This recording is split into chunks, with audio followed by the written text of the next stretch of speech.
Hello and welcome to another round of Tuesday Night Legacy brought to you by Spellhold Games, where we get to showcase Magic's most powerful formats. I'm Bryson and I'll be your host this evening for round 3 of April 9th Legacy Single Elim event. And we've got Pedro piloting Jeskai Undoing on the left, and Matt again with Blue-Red Delver on the right.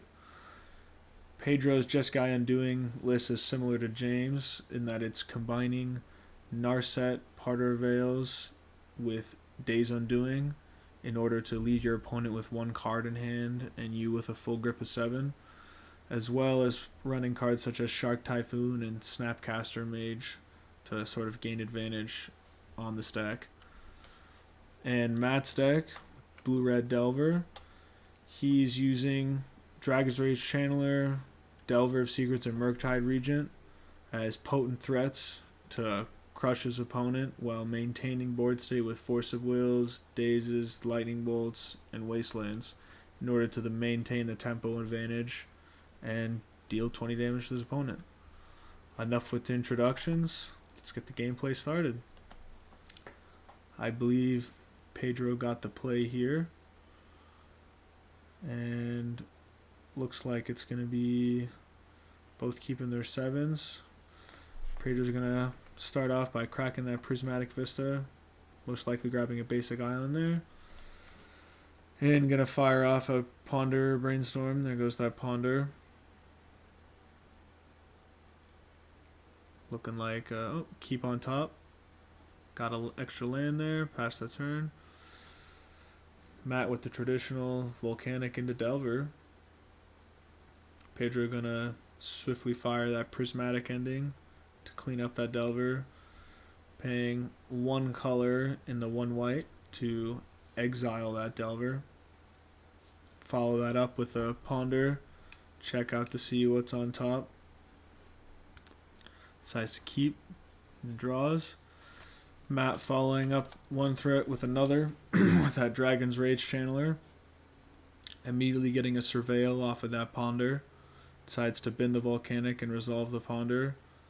Looks like he's found a Murktide amongst a few other things. Decided to keep on top and pass the turn. Pedro just goes fetch land, pass. Matt now will want to furiously turn on Delirium here so he can start swinging in for 3.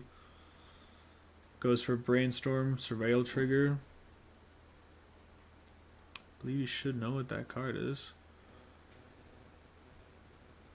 Decides, is it worth fueling up the yard or keeping that card on top, saving it? Decides to keep it on top, resolves the Brainstorm. Puts back 2 cards. And I'm assuming we'll follow up. Alright, just a swing for 1 there. Has to pass. Just the 1 damage. Pedro cracking that Flooded Strand there. Grabbing another basic island. Draws for turn. Draws a Dress Down, it looks like. Decides to land it to Teferi, leaving 1 white up. It's basically now or never for Matt to make decisions. Teferi turns off instant speed spells and makes everything sorcery, as well as interacting with the board state with its bounce ability. Being able to brick many counter spells in Matt's hand, he really has to either answer this or know that those cards are garbage now. Looks like Matt's got a Force of Will and a Daze. Decides to go with a Daze, or a Force Pitch Daze, which gets Flusterstormed, which is then followed up by another Daze. So he's able to clear up that Teferi while not exposing too many resources. Although Pedro did have that clean Flusterstorm, it was cleared out by that Daze. Flusterstorm not seen too often in the main board, allowing for powerful exchanges on the stack. There goes another Dragon's Rage Channeler and a Bolt triggering both Surveils. Just trying to fill the yard up, fortunately. Only starts nugging in for 1. Pedro, no land drop, passes back to Matt. Not a good sign. Pedro decides to flash in a Hull Breacher at end step, which gets bolted, triggering that Surveil again. Hull Breacher being another powerful card with that Days Undoing, negating the draws, additional draws from your opponent, and generating treasures instead. Here comes that Snapcaster, allowing him to rebuy instant sorcery in his deck, and Pedro targets that Prismatic Ending to sweep up the other DRC. Pedro there dropping in that Dress Down, which removes the text on the DRC with the Surveil effect, but only lasts until next end step. Teferi coming in here, bouncing that DRC, letting Pedro draw a card, trying to dig for something to restabilize himself. Firing off that Mishra's Bauble, seeing what Pedro's draw step was. Pedro Console in the yard.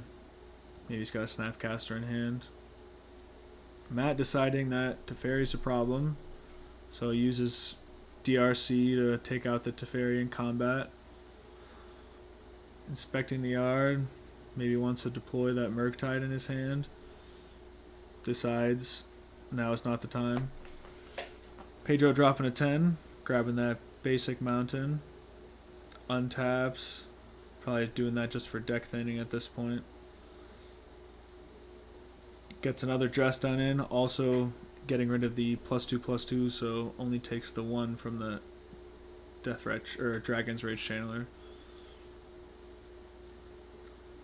Pedro untapping here, really needing something to clear out this DRC and start establishing the board. Ideally, maybe a Plow or another Snapcaster, or just a Days Undoing without any quote-unquote combo enabler, just a natural Time Twister. So both players are going to shuffle their entire graveyard in hands into their library and draw 7, and Pedro will immediately end his turn. And he has to exile the Days Undoing. It does not get shuffled back into his library, unfortunately. Wizards of the Coast realizing that loops can be very strong with cards like this. They didn't want to make that mistake. Usually Days Undoing is not something you want to just throw out there, but given this situation, Pedro had no options and he needed something to refuel. Considering large majority of his deck operates at instant speed with the cycle of Shark Typhoon, Snapcaster, and Swords to Plowshare, there's good odds he'll be able to hit one of these cards to interact. There you go, there's the Dress Down. Sweeping up that DRC effect, negating the ability for Matt to leverage any increased advantage, like this Mishra's Bauble having no extra effect, just simply less cards in his deck.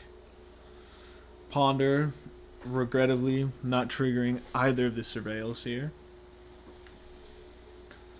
Looks like Matt's got a few expressive iterations and that Brazen Borrower in there.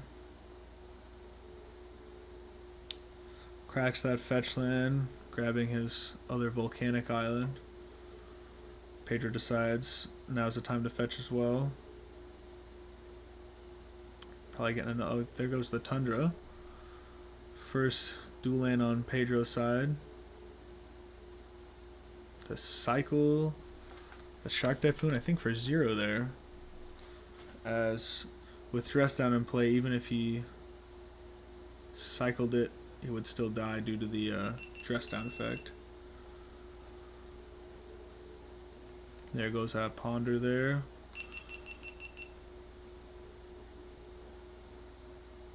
Pedro puts that Teferi again. Swiftly Force of Will, pitching that expressive iteration. Pedro with another Flusterstorm there. With Storm, looks like 1, 2, 3. Storm too high for Matt to pay for, that's for sure. Bounces that Dragon's Rage Channeler. And now Pedro can kind of breathe a sigh of relief here. Still has to permanently answer this Dragon's Rage Channeler, but he at least has a Teferi in play. and a lot of lands and a full grip. So we'll see. It's anyone's game at this point. Matt using that powerful expressive iteration to leverage its full potential by exiling a land and making his land drop while also putting an additional card into his hand. Pedro now churning through his deck, casting a Ponder after the Brainstorm. Or Brainstorm after Ponder. Puts 2 back. Got a lot of options here. Looks like got a Force Negation, Ponder, a few other things. With the Teferi, he's able to cast sorceries at instant speed when Teferi pluses. So that Ponder and Prismatic Ending become a whole lot better. As well as potentially even Days Undoing, being able to cast that in the opponent's end step. Because the clause only says if it's your turn. So here it goes. There it is. Hull Breacher at end step because it has flash, followed up by that Days Undoing. Matt clearly seeing the game's over and scoops it up. Pedro deploying his combo to cleanly take game 1. That'll put Matt on the play for game 2. Simple turn 1 Volk into Dragon's Rage Channeler. Looks like a Plains there is going to be scooping that up somehow. That Prismatic Ending, cleanly exiling that thing. Not only does it remove the card, but putting it in exile as opposed to the graveyard, reducing the chance of hitting Delirium, is very critical because Matt only runs a finite number of creatures in the deck, so the density of creatures versus instant sorceries is different. Just a land go from Pedro. Another cantrip with that Ponder. Decides to keep. Looks like he's got a Daze there in hand. Third land being a Wasteland. Not super useful after Pedro showed off the 5+ basic lands from game 1. Matt now clearing the top after that Ponder with that fetch land. Grabbing another Volcanic Island. Probably gonna either put some threat into play or cast another cantrip. Oh, there goes the expressive iteration, the cantrip. It's card advantage. Not only does it let you see the top 3, but one goes in your hand, one into exile, and one on the bottom. He elects to put the Bauble into exile, and I think it was a Murktide into hand, and finishes resolving that expressive iteration. I think he's just gonna pass the turn there. Decides, yeah.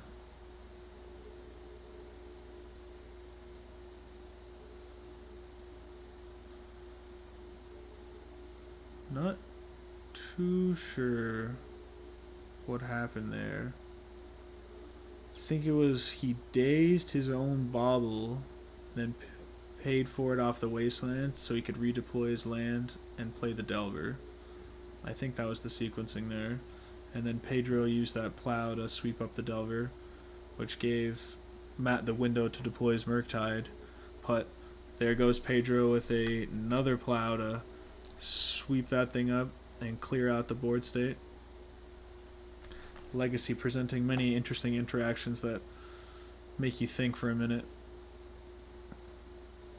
Matt now using the main board Brazen Borrower, the 3/1 flyer that can only block flyers, having the alternate ability of the Petty Theft, but using it simply just as a threat, as a beater in the sky. Plays that Mishra's Bauble, looks at the top of Pedro's library, and pass the turn. End step, Pedro decides crack that Scalding Tarn, and cycles a Typhoon X0 just to draw a card there. Draws for turn. Plays a Prismatic Vista as land for turn. And goes to end step. Matt throws a bolt upstairs. Bolt resolves. Goes to Matt's turn. Draws a card. Mushes in for 3. with that Brazen Borrower, putting Pedro on a 3-turn clock there.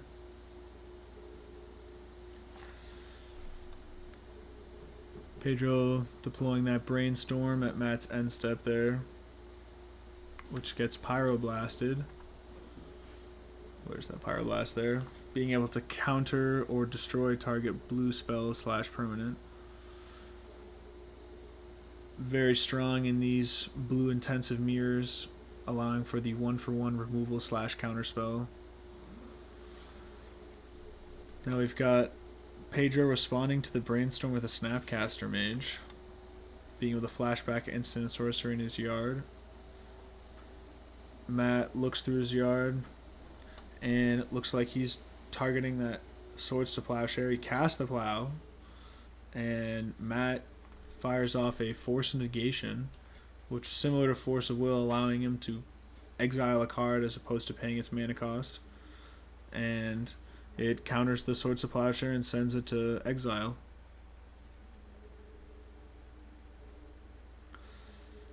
Pedro's still in danger to this Brazen Borrower here. Nugging in for another 3. That's 2 more turns to go for Matt. Matt now has a Narset of his own, which Pedro's going to respond to, most likely as a Brainstorm sitting in his hand. Don't want that to rot away. Plays that Brainstorm.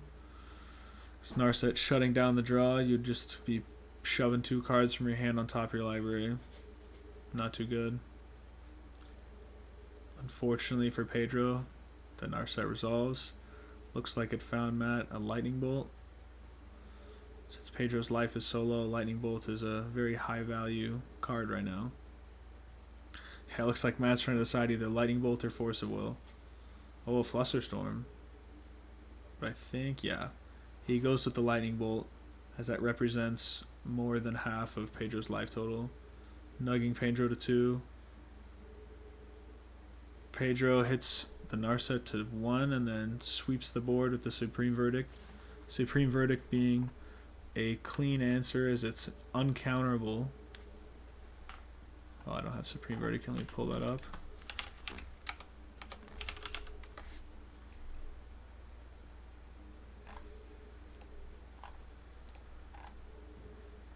There's that Supreme Verdict, being a uncounterable Wrath of God effect.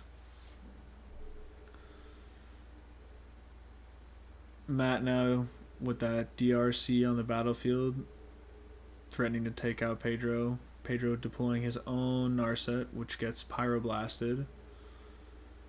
And Pedro is able to use the Narset as a diversion to squeak in his Prismatic Ending, but Matt rips a bolt off top and takes out Pedro. So now it's on. It's the final game between Pedro and Matt for round 3. Got Pedro on the play with a Tundra into Ponder. Looking at the top 3 cards, decides to see what likes what he sees and keeps. Matt now off to 19 with the fetch into Dragon's Rage Channeler, which Pedro, rightfully so, ends its career with Prismatic Ending. Matt now needing to provide another threat to pressure Pedro. Fortunately, has to start off with a Ponder, which is not what Matt really wants to be doing right now. He wants to be either playing another Dragon's Rage Channeler or a Delver of Secrets. Likes what he sees, deploys a Mishra's Bauble, passes the turn with the fetch land up, decides to leave the Bauble in play, found that Delver that he was looking for, just goes Delver pass. I think Pedro's responding there with a Brainstorm, maybe looking for a Pyroblast to clean it up on the stack. And unsure what he's working with there. Decides it's not worth the fetch. Goes for a Ponder, knowing at least one of those cards on top. Turns out he liked what he saw, keeps the top, plays a basic mountain for turn, or maybe not. First goes with the prismatic ending on the Delver. Decides to keep the land in hand. Interesting. Maybe wants to brainstorm it away and fetch it out later. Matt here with another Delver. Just keeping up the threat density. Forcing Pedro to answer these on a 1-for-1 basis. Not allowing him to develop into this 2-for-1. Snapcaster Mage on the stack here. Looks like Pedro's eyeing that prismatic ending. Assuming Matt's got a Pyroblast or something. Yeah, Pyroblast. Take care of that Snapcaster. But he wasn't expecting Pedro to have the Flusterstorm to back it up. With Storm much too high for Matt to pay for, he's able to cleanly take care of that Delver of Secrets. Or at least he's able to put the prismatic ending on the stack now that the Snapcaster is resolved. Looks like Matt's got Trick up his sleeves, probably a Daze in his hand maybe. Goes for Brainstorm, hunting for a Daze. I doubt this is worth forcing at this point, but we'll see what he decides to do. Not sure, at least he got, looks like a Bolt on top there. Decides to let the Delver go. Probably going to do Expressive Iteration here. Looking to make his land drop. I think put a Force of Will in his hand. Ponder here. Digging for another threat. Now is a good time to land a Murktide as Pedro has gone through a fair bit of his interaction, but it's able to find another Delver of Secrets. Pedro, no nonsense, respecting the Delver and firing a Swords to Plowshare before there's any time for Matt to find interaction. Matt eyeing that Force of Will, realizing that it's now or never. Commits the Force, pitching the Expressive Iteration. Pedro, sensing that this is his final threat, deploys his own Force of Will, pitching his Days Undoing. Finally removing that Delver and starting Pedro's clock with the Snapcaster Mage. The anemic 2 damage will eventually clean up the game, or it can. Here comes that very timely Murktide Regent. Big old 8/8 flyer. Unfortunately, Pedro flush out of answers. It's getting clocked with only 2 turns to find a fit one. There we go. And that's the end. Blue-Red Delver taking care of business round 3. We'll see. It looks like it's going to be the Delver Mirror for the final round with Andrew versus Matt.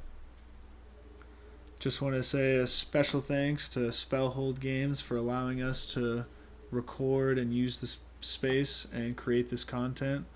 Be sure to check out our Discord as well as our links for the deck list down below. And thanks again for watching. We'll see you next time.